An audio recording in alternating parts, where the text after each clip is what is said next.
dear friends of freedom. Today I translated another new episode from the popular channel Fool to Russian, which is run by the very talented political blogger Vitaly Shevtsov. Here we go. Hello, dear friends. Here's a short and understandable explanation about what will happen next for those Russians who go to Ukraine. Everything that awaits you is complete and full darkness. There will be no paradise for you. You will not become some kind of hero. You will be forgotten 1 week after you have died. Your wives will find new husbands, and your kids will see other men as their fathers. The only ones who you will really hurt will be your mothers, who will cry because of you for years to come. So, for what should you do that? Our president is a Secret Service agent. He knows how to plan his strategy multiple moves in advance. The retreat from Kiev, the flight from Kharkiv, and the voluntary surrender of Kherson. These are at least 3 moves that Putin surely has planned for in advance. Putin is just such a great Secret Service agent that he is even planning retreats ahead of their time. Actually, he is quite a respectable and serious person. And Putin's team also does not consist of amateurs, in my opinion. Such a huge and resourceful country couldn't be completely robbed within 20 years by simple amateurs. In regards to stealing money and keeping their people poor, the Putin regime is highly professional. To take away Donbass and to take away Lugansk from them, so that the world dominance of the US will be destroyed, because the whole world is under the control of the USA. The older one gets, the more one thinks that we need to keep on going until we reach the Polish border. This is correct, because the average salary in Poland is $1,448. This is why you should bravely keep on going until you reach the Polish border and then ask for political refuge. Well, for us, of course, it was also a little bit strange that our troops first went so far ahead and then all of a sudden they retreated, but obviously that must also be part of Putin's plan. Quite a few people I know are currently in Ukraine, and trust me, over there it's really not like they make it seem on TV. We have underestimated them. It's not entirely going as planned. We just didn't expect that so many other countries will join this war. We just didn't thought that there will be such a strong resistance. Who could have seen this coming? Who could have thought that they will not give up without a fight? You know, for me, it seems like in the beginning, when Putin does something, for many of us, it seems like this has been a mistake. But then some time passes and we realize that that might not have been a mistake.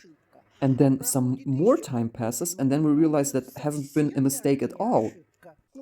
So Russians just have to hold on, wait, and suffer a little bit longer. As always. They just need to tighten their belts and, most importantly, keep on watching TV, where they will be told what a genius ruler they have. By the way, there's a new result of an opinion poll that was made last week. The shows of Solovyov and Skabeyeva have left the top 10 of most viewed TV programs in Russia.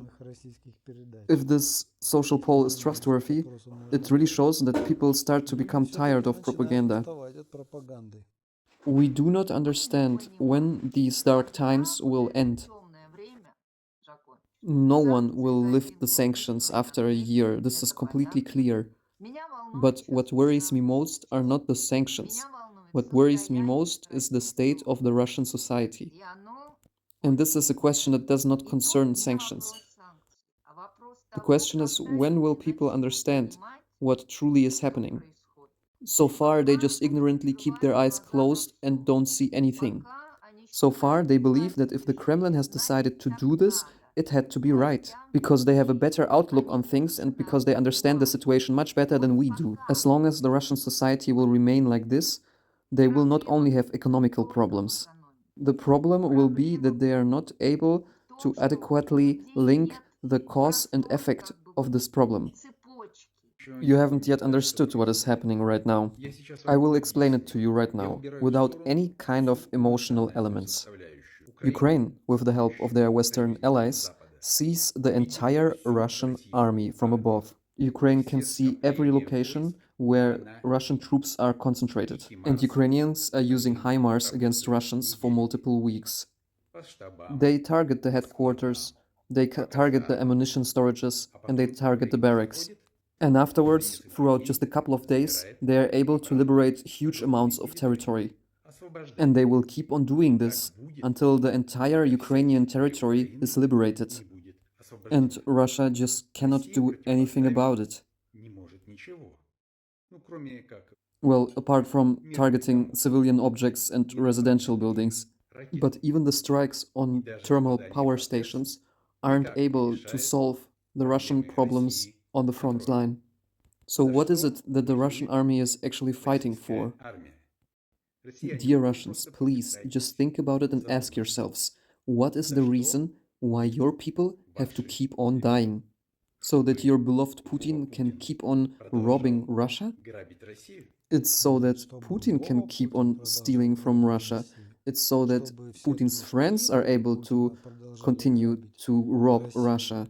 So that all his oligarchs are able to redirect the stolen billions of dollars towards European and American bank accounts. Just so that Europe and the States are able to freeze those funds and redirect them back to Ukraine as part of the reparations. What a genius this Putin is. He outplayed every other country once again. Finally, all Russian patriots have been given a place where they can be proud of their country. This is the Patriot Park in the city of Arkhangelsk. Look how beautiful our city is. This is the Kedrova street. Here we have an old fire truck. Here we even have a paved way. Over there is another old fire truck. But the true highlight is the so-called Patriot Park. This is the place where true Russian patriots get raised. There's a lot of graffiti, there's a lot of dirt, and the real, true Russian patriotic happiness can only be found here, in the Patriot Park. The senator of the Khanty-Mansiyski region, Eduard Izakov, is giving advice to those who return from Ukraine without legs. He told them that they shouldn't worry, since they can just walk on their knees. Look, don't you still have your knees? You still have your knees. You will be running around and nobody will even notice that you're missing something. Same goes for you over there, you also still have your knees. So you just walk around on your knees, this is as simple as it gets. What are you even complaining, young man?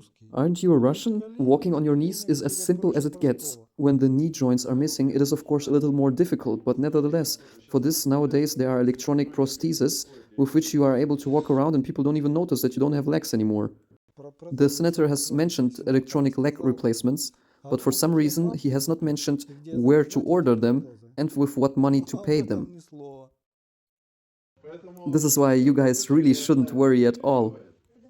The most important thing is that you don't worry, my friend. We will not leave anyone behind. When it comes to paying your compensation, we will of course betray you. When it comes to forgetting about you after we have shown you on national TV, don't worry, we'll forget about you.